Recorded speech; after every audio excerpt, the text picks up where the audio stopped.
All of a sudden we hear a scream and all of us just run over there, and y'all are thinking this is scary or funny, but it really is funny.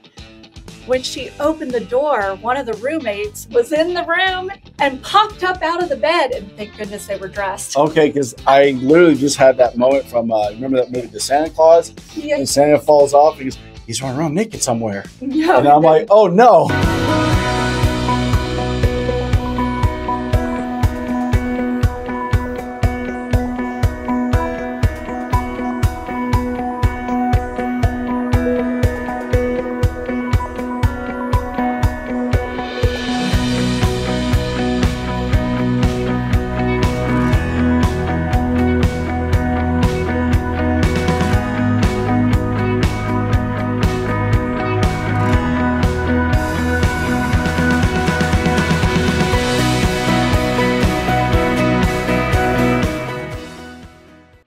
We're going to do things a little differently today. Hi, I'm Rebecca Townsend, your host with Townsend Realty Group, and we're on Off the Rails with Justin Atteberry, as you saw in the opening.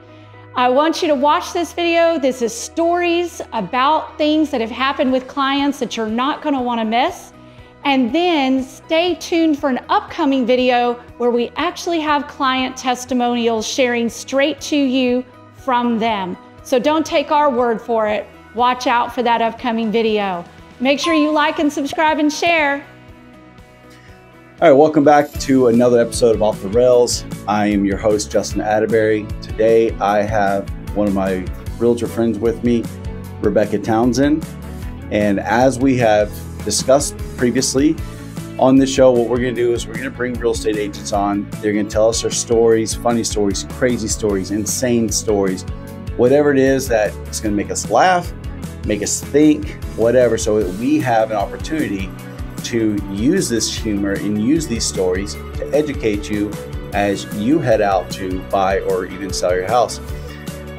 Rebecca, you have been a real estate agent, realtor for 5 years? Yeah, a little over 5 years. A little over 5 years now, and you are a associate broker, correct?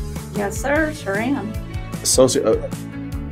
Now, help me understand that, because an associate broker, number one, what's an associate broker? So it's someone who, because I'm brokered still with Keller Williams, even though I have my own LLC, Townsend Realty Group in Texas, it allows me to be at the highest level education-wise. And so it's associate broker because I'm still under another brokerage. But if I go out on my own, it's just Townsend Realty Group without Keller Williams, then I get to actually use the title broker. And oh, very cool. It's a certain level of education. All right.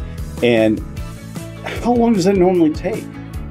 Well, you have to have, I believe it's like 920 hours, or I don't know, almost 1,000 education hours. One wants to do, but yeah. Yeah, and so it's not normal for it to happen so early. I actually got it right after my 4th year, which is the minimum. You have to be in real estate 4 years, and you have to have all the education hours built up. So one of the things that I decided to do early on, and you know this because we know each other, but I got into real estate because I really felt like I was called by God to do so. And I was a teacher before for 24 years. And when I decided to do this, then I kind of argued with God at first. Because I was like, what do you mean? I think we do that quite a bit, and I've done it. Yeah. Never works out in my favor, never. Never. By the 3rd time he said, get your real estate license, I'm like, okay, I'll do it. So I did it, and then I knew early on, I'm like, if I'm going to do this, this is going to be it. And like I always do, I'm passionate. I have to go all in. And so I was like, what? I'm not just going to be a regular real estate agent. I want to be able to really help and provide value for my clients. Right. And to do that, I knew I needed to know more. And so right after the 4th year, I applied for it immediately.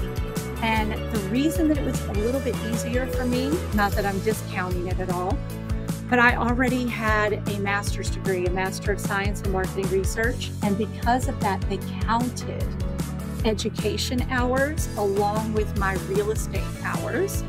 And together, I already had the required hours before my 4th year. And so, yeah, so once I hit 4 years, I applied, I studied for the exam, took a couple more things that are required, like a broker responsibility. And then Gotcha. I got my license. So That's the test it's almost sounds a little bit like a commissioned officer in the military.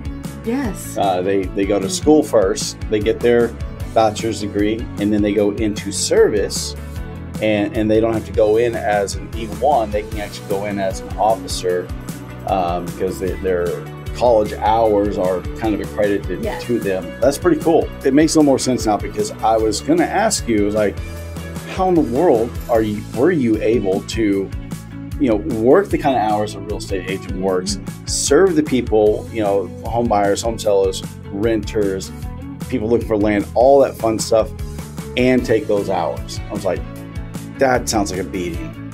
Yes, and I applaud anyone who takes all of those hours and gets it. I was just very blessed that some of my business hours and master hours worked. So yeah, I was blessed with that. Gotcha. So one of the things that we have talked about, again, stories, things of that nature. Tell me a story of a buyer, seller that helps us learn something about a real estate transaction. Also something that might just set you apart, that if someone is trying to decide between, should I work with Rebecca Townsend with the Townsend Realty Group, or should I work with Joe Bob down the road? So one of the things that stands out for me is that I really care about my clients, and I put them first, whatever their needs are. So if it's not the right time to buy, it's not the right time to sell, I'm honest with them. I say, based upon what you're showing me, this is when I would make that move. Mm-hmm. Also, I take my time with buyers. I really listen to what they need. And I know there's a lot of agents out there that would say exactly the same thing. So then where do you get another level? Well, I just have a spirit of excellence that people have told me, and I try not to talk about myself. It's actually pretty uncomfortable for me to talk about myself. I get that. And so, but I'll just repeat what other people have said, is that I go 120%. I'm all in. Like, if you have an issue, somebody tells you no, I exhaust every single avenue possible. And one of those examples that I had is just recently with a couple. They were going after a new build in Godley, Texas, and he was VA, and they had owned the house in another state, and they still owned it. They had turned it into a rental.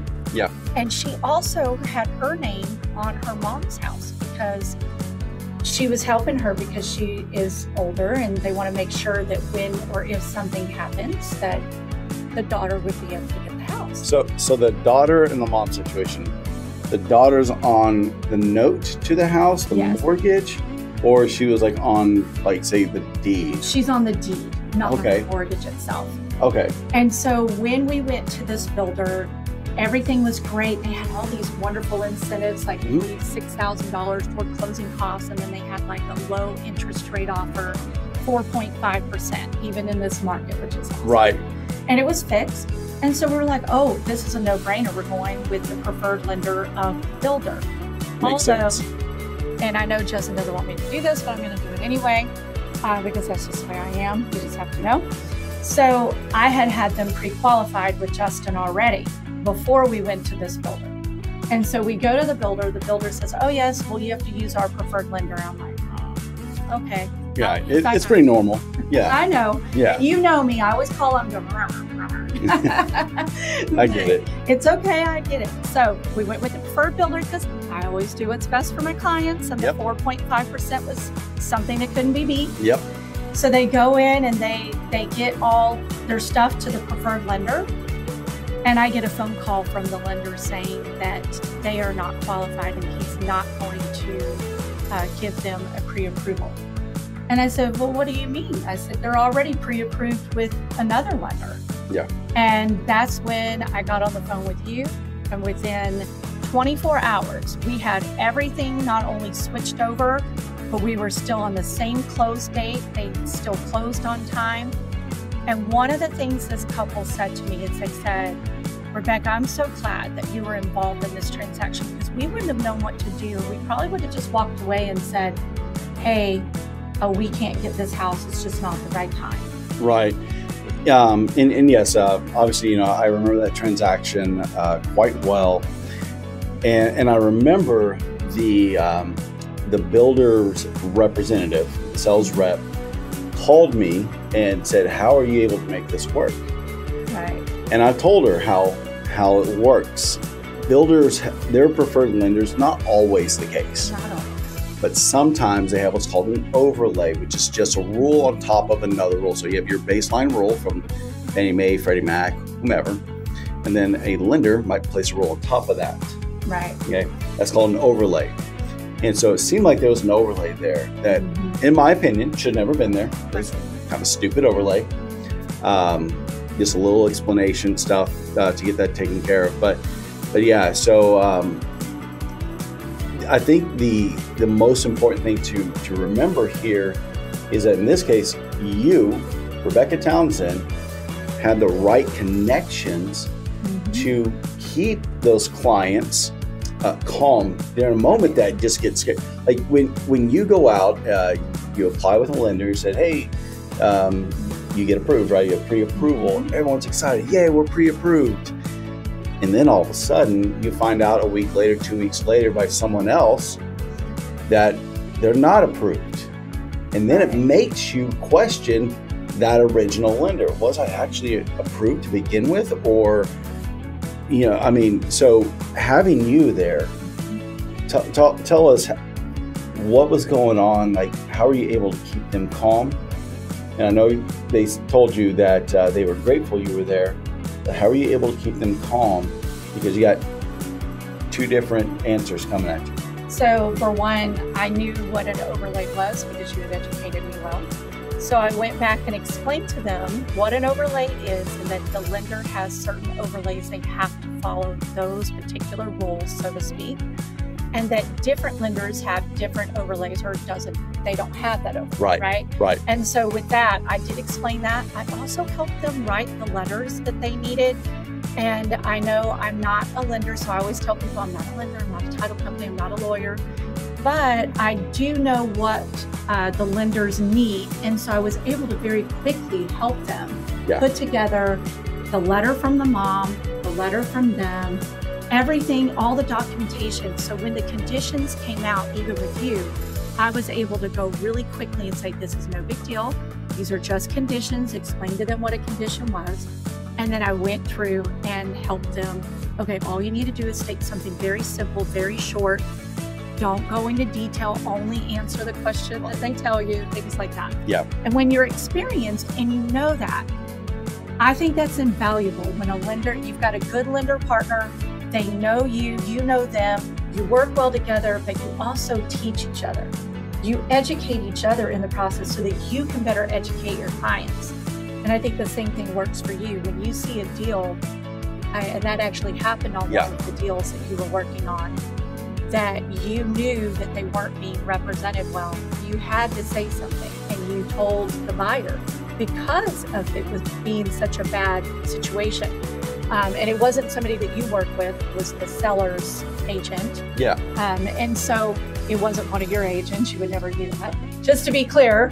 But yeah, you see it on both ends, and then you're able to say, no, as their agent, they should be doing this, as your agent, they should be doing this, this. So, it kind of reminds me of for you actually, it was a recent transaction, talking about overlays and why it's important that you, Rebecca, have the correct connections, the networking connections, things of that nature. There was a client that recently closed also with a builder, and that builder was unaware of an FHA guideline that had been out for months.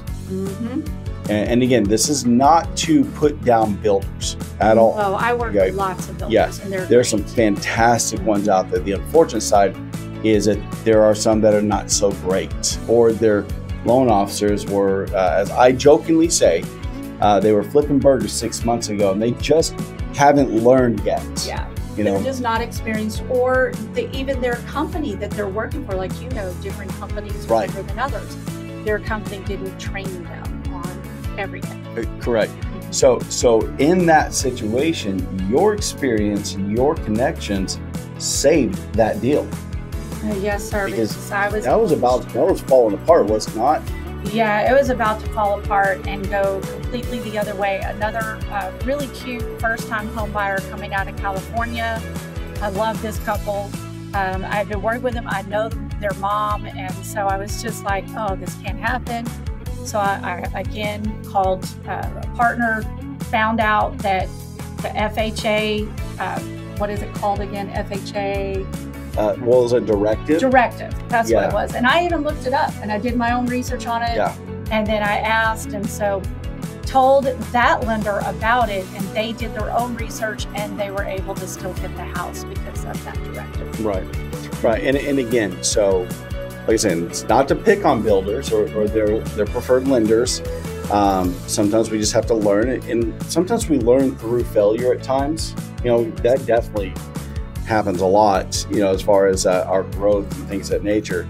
But it sounds like to me, in your case, in that particular case at least, the deal was able to be saved because of the connections that you have, that you're able to reach out to somebody else, explain the situation. That individual then said, hey, well, here's this, in this case, FHA directive that's been out for 2.5, 3 months. Right. And then you took that back and said, hey, like, here's how this works, right? So again, your connections saved a deal, because without those connections, they may have lost that house. Right. So it's the connections. It's also being willing to research, being willing to not take no for an answer. It's something that you and I both share. It's like, if somebody says no, somebody can't do something, and I know that they should be able to do it, I'm going to fight and I'm going to dig. About to get in the ring. Get to my connection partners, everybody that I can, to ask every question I can to help them. And more than once, I mean, over my 5.5 years, I'm going on 6. I promise you, there's been so many times that I have just brainstormed with a lender like yourself, and just we came up with ideas, and it saved the deal, because you need people that are willing to fight for you. You need people who know what they're doing in a transaction. You remember the cash buyer that I worked on just recently? Yes. And they were wanting to get within, they wanted to pay cash but be within a walking distance of a certain location, which meant no more than a mile from that place, because they didn't want to walk over a mile every day. That's very particular in a low inventory market. Very particular, and their budget was also kind of a challenge. And so with both of those together, I was like, okay, well, let's go after it. They really did want something with solar panels if possible. Yeah. So that even made it like, oh my gosh. And so, believe it or not, as you know, we always say this, God does the impossible sometimes. We aren't always in control. I don't think we're in control ever. But he found a way. There was a house within 3/4 of a mile of the location, had solar panels on the house. But the seller was saying that if you want the solar panels, you had to pay more for the house. And they were going to pay them off, or they'll just pay them off and take them with them. I've done solar panel deals on both ends, seller and buyer. Yeah. And so I knew what was involved in it. So I was able to orchestrate the offer in such a way that I said, tell them you don't want the solar panels. And they said, are you sure? And I said, yes. So because you don't want to pay more than the house, because that's already a little bit where your budget is. So we were right at the top of their budget. And I said, we cannot offer to buy the solar panels for another $22,000. And so what ended up happening is they bought the house, the offer got approved, we went through the option period, everything was good, and we told them we wanted them to remove the solar panels and put them on their new house that they were buying. I just sat back because I knew how expensive it was to get the solar panels removed and put onto the new house. Yeah, not a cheap process at all. And you have to repair the old roof where you took it off too. So you have that, and they agreed to do that in the original offer. All of a sudden I got a call and they said, hey, do you think your buyers might want to have the solar panels? We won't make them pay any of it. They'll be paid off at closing. and we'll just transfer ownership, not of the lease, not a transfer of a lease, Right. but outright ownership in the solar panels. My buyers were so thrilled. They were like, we get them and we didn't have to pay anything, and the price of the house is not going to go up. I said, Right. exactly. And they said, and they told me, they were like, you knew exactly that they were going to come back and probably do that if we just said we didn't want them. And I said, exactly. So you've got to have an agent that knows Right. about even solar panels. Yeah.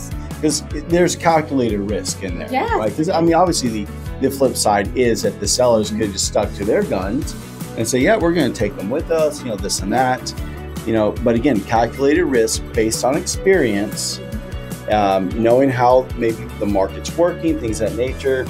Again, I think it sounds to me like the most important aspect of that is in your calculated risk was the cost to remove, not just remove the solar panels, but now you got to transport them to the new house.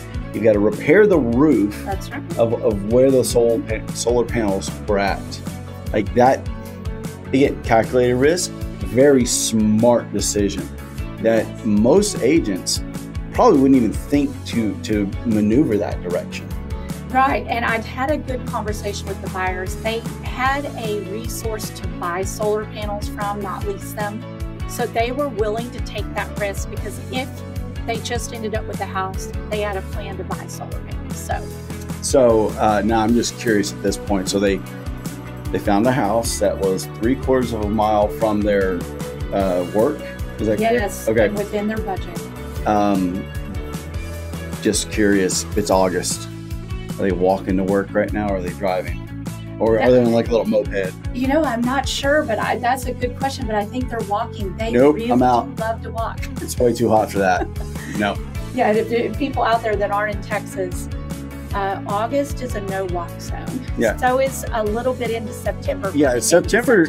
September is basically August 2.0. It really For the is. most part, it's like there are some. We are getting off topic on this. I know that. There are some years that September, like you said, towards the end of September, it begins to cool off, and then you actually get some colder weather in October. And there are some years that, like I think it was actually last summer, it was like still 107 degrees on September 29th. It really It's like, is. no, thank you. Go, done with you. Yes, if you ever wonder why agents here wear linen, and sometimes they don't look as professional because they're in this linen sundress, now you know. And it really starts in June. Yeah. Beginning of June all the way through to the end of September. And then we finally are like, we're regular. Yeah, the big post going on right now, or like on Facebook I've seen is the 100 degree weather's over for the rest of the year. Like, it's Texas, we'll see. Yeah, we'll see. Yeah. So that kind of segues us into your deal, because it was in August. Last year, almost a year ago, we're coming up on here, my wife and I sold our house in Mansfield, and we bought a new one in Midlothian, neighboring town. It's not that far. But we also did this towards the end of August, as far as getting the closing and everything lined up. And we were in a position where we needed to be quick about this. Yes. And for those people who don't know, Justin and I met at a training class. Yeah. And one of the things that we really hit it off about, besides the fact that we're both Christians, was because we both work with VA buyers. Yeah. And that really made a connection. And so then when he decided that he was going to sell and move, it wasn't even something that they had fully made a decision. Nope. I Not at all. got a phone call on a Saturday night that said, "Hey, Rebecca, are you available?" And I said, "Well, yeah, what's going on, Justin?" Because I didn't know he was calling me about himself until it happened. He's like, "Well, we were at a friend's house and we saw this house across the street and we realized this is our dream home. And we would like you to make an appointment for us to go see it. And by the way, we need to sell our house in order to buy that house." And we're going on a vacation in a week. Yes. And it was in August of a year, guys, that houses were not moving. No. Interest rates had gone up. The market had shifted, and It wasn't the best time just to be 100% to sell. Right. But we worked together, and so tell me what happened. Well, so the funny part is, I know you came over to the house in Mansfield, and this is where I say this a lot, that people should, in my opinion, they absolutely should always use a real estate agent, not just because of the contract, right, and have that representation, but getting the house ready. Right, you know, staging. I've been doing lending now for 17 years, but staging the house, it's outside of my forte. You know, my wife far better at it.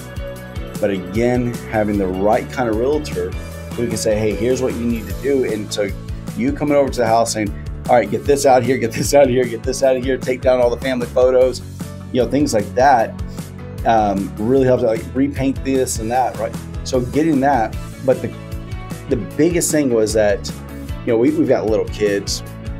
Carpet was nasty. Let's just be honest. My wife and I discussed it many times. I was like, when the kids get older, we'll replace it. But I'm not replacing it now because inside of 6 months, it's going to look disgusting again.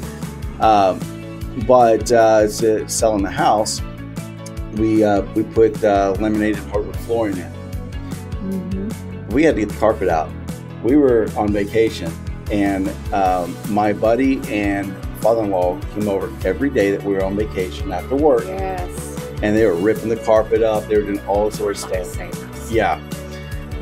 So getting that, but I think one of the best parts about the entire thing is we got back, I think it was like on a Friday. I may have even come up a day early, I think.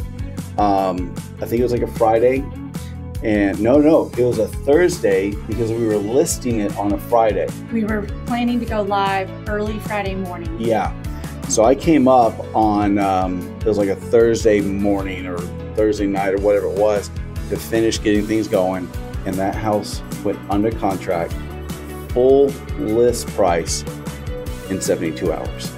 Yes. And I know you asked me, you said, how did that happen? But you remember the most important thing? Staging, everything is important. Yeah. Process. But one thing that I do a little, I would say differently, is the pricing. Yeah, oh, yes. That pricing discussion. So I sat down with Justin and Carrie, and they had a price in mind.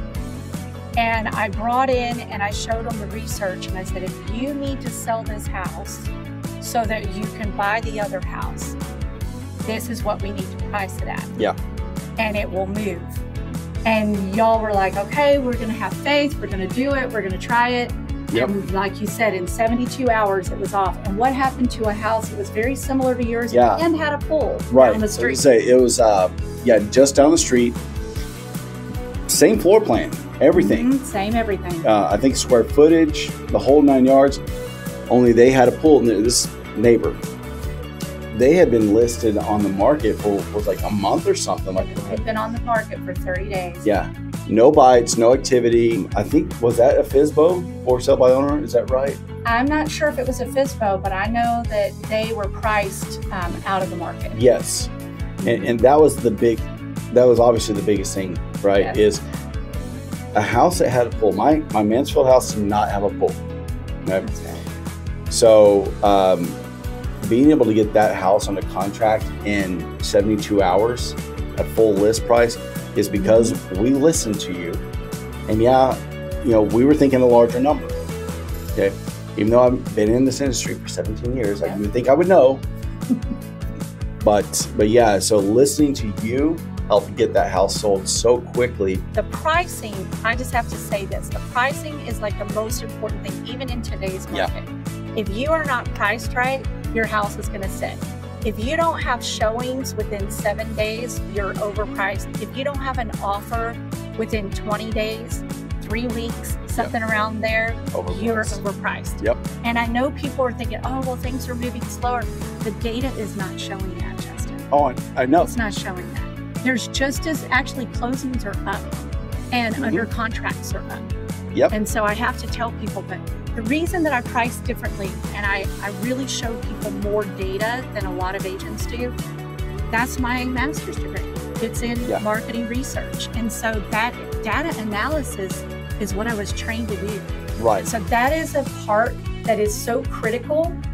And I think it's just unique that I have these extra tools that I get to use. Right. And I think you are absolutely correct that most people don't think about that. They just go, oh, well, my neighbor sold for $500,000. I can do that too. Right. Maybe not. You know, what does the data show? You are obviously absolutely correct that, you know, the market's moving. You know, especially with these interest rates coming back down. Yes. You know, we've got a Fed rate cut coming on September 18th. The bond market will begin to price that rate cut in before the actual rate cut. Okay? And then there's more coming. I think it's projected like 100 basis points by the end of this year. So that's 1 point, which is a big drop. Okay? So as we see these rates come down, people will jump off the fence.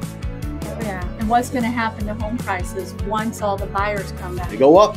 That's right. It's simple economics 101. And I say come back, but meaning more buyers in the yeah. market. They're still here. It's good. Yeah, the market's going to get flooded again.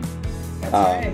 You know, and I don't know that we're going to see the craziness of 2020 and 2021, where, you know, there were transactions. I think one of the craziest ones I was a part of was someone coming in from like New Jersey. And they were buying a house and they went $165,000 over the list price. That's borderline insane. Yeah, okay. It is insane. In fact, yeah, I was about to say it might be past the borderline. Not my client. I don't think we're going to see anything like that again. But again, we're in low inventory. Mm-hmm. Rates coming down. That's right. Floods the market. We will see some bid over asking again. Yeah, some of that, and also prices going up. What happens when the interest rate goes down? So now the buyer's like, oh, the interest rate's went down. And some of those that have been waiting are going to come back into the market. There's a lot of buyers that have been buying in this market because they realize right now is the time to buy because prices are down. Interest rate has gone down a little bit. If you buy now, you can refinance when it hits its low again. Yeah. And you got the best of both worlds. If you wait until the spring market this next year, or even January, I think everybody's going to be shocked. The prices are already going to be up, I believe, in January. Yep. And you know, I'm not an economic forecaster, but just based upon what we've seen and the numbers in the market, that's what I'm predicting. And I know we can probably really go down this rabbit hole with the whole crash and no crash and whatnot. It's honestly, it's the same argument and debate that's been going on for like 10 years. Okay, so let's do this before we end. I need a funny story. I need a laugh. Make me laugh, Rebecca. So I have two, and they're very short. So the first one, I did go into a owner's suite one time while I'm showing a house, and I walk in and I just kind of stop. So I'm gonna stop for a second. Owner's suite. She can't say this anymore, but I can. That's the master bedroom. Yes, and I can when the client says it, and most of mine do, and then I go back and say it. But just to be more in the fair housing, we say owner suite. Totally get it. Yes, so. But I can, so that's a master bedroom. Go on. So when we walked in, when you go into that area, it's kind of set up like a hotel almost, where the counter was in the bedroom. Oh yeah. And the throne room or toilet was like just right out in the open, no closet, no door, no nothing, and no curtain to block it off. No, so all I could say is, you know, you get caught off guard and you're sitting there and you're trying not to burst out laughing in front of the client. So you're like, and I could just see the look on their faces, and maybe they were single. Right. Like, what other explanation could I have? The only other thing I can think of, and again, but there's no curtain there, is, you know, spouse, significant other, whatever's there, just like, hey, pay no attention to the man behind the curtain. Man behind. But yeah, that I would say the midnight restroom trips get a little interesting. That would not. I wouldn't have been able to. That would have been a remodel. Right off the bat. Remodel right off the bat. Yeah. The other one was my mom is my. Just like reinforced doors on that thing. Exactly. My mom is my unlicensed assistant, and anybody who knows my business. Yeah, we love mom. So we're going into this house. I have a couple with me with their little boy, And it was out in the middle of nowhere near De Leon, Texas, if you know where that is. I have no idea. Yeah, so right in the middle of nowhere. It's kind of near Stephenville. Okay, I know where that is. And so we are going into this house knowing that this was rented out to some roommates. So we get there, the couple comes to the door. They said, oh yeah, no one else is home yet, so we're just gonna go over here to the barn and we'll just wait for you. And when you're done looking, it's all good. So this is, you're showing your clients the house. Correct. And the couple that was there, they've now left, so they're free to walk around the house if they're looking to potentially purchase. So what I usually do is my mom goes ahead of me and starts turning on lights and opening blinds, because that's just what you do so people can actually see the house. Well, the couple and I went off to the right to look at the living room and the kitchen and some other things, while she went towards the left side and went back to turn on the lights in the bedrooms. All of a sudden we hear a scream and all of us just run over there, and y'all are thinking this is scary or funny, but it really is funny. When she opened the door, one of the roommates was in the room and popped up out of the bed, and thank goodness they were dressed. Okay, because I literally just had that moment from, remember that movie, The Santa Claus? Yeah. And Santa falls off, and he's running around naked somewhere. No, and I'm like, oh no. No, thank goodness my mom would have really screamed probably. Yeah, right? Yeah, I might have, be like, oh, whoa, whoa. Whoa, hold on a second. But she went in this room and the roommate pops up out of the bed and she comes flying out of the room and we're all flying towards her. And yeah, that taught me the lesson of, if there's any chance, make sure you walk with your person and turn on all the lights first and then start showing the house. It starts to make more sense now, because I've gone to some open houses with you, and when Rebecca walks in, it's always, Rebecca Keller-Williams. Yes, I shouted, even if it's brilliant, because I just don't take a chance. Well, I get it now.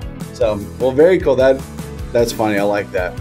So, Rebecca, before we close this, is there anything that you want to say? I just want to invite people to Townsend Realty Group and what we're about. We are a faith-based business, and we're here to help you on every level. Anything you need at all. And that's one of the things that I'm known for, is going above and beyond.